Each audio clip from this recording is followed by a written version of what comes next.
But one of the stranger genera to emerge, which is saying something, was a thing that I can only describe as looking like an Elden Ring's boss if it was a tree made of flesh, which might actually be a thing. So without further ado, let me introduce you to Namacalathus, a being that is essentially the combo of some of the most horrifying traits ever. When its fossil was first unearthed, people could only conclude that it resembled something you'd expect an alien to live in, given its openings at the top. Yet beyond this, they had no clue what they stumbled upon.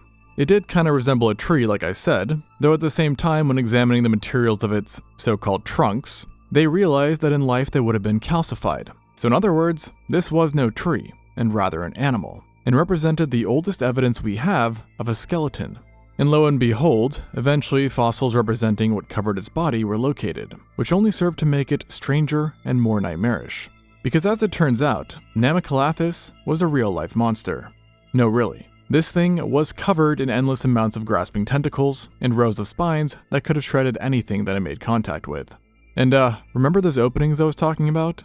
Well, turns out they were trypophobia-worthy biological windows, so to speak, that varied in size and in life would have been filled with organic matter.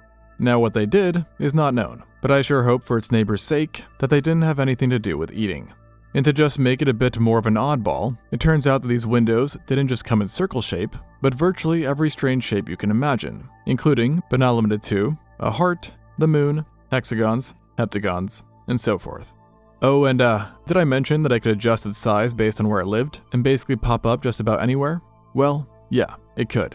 Though, naturally, given its terrifying appearance, it did have a preference for living in the abyss. Like literally, the abyssal plains.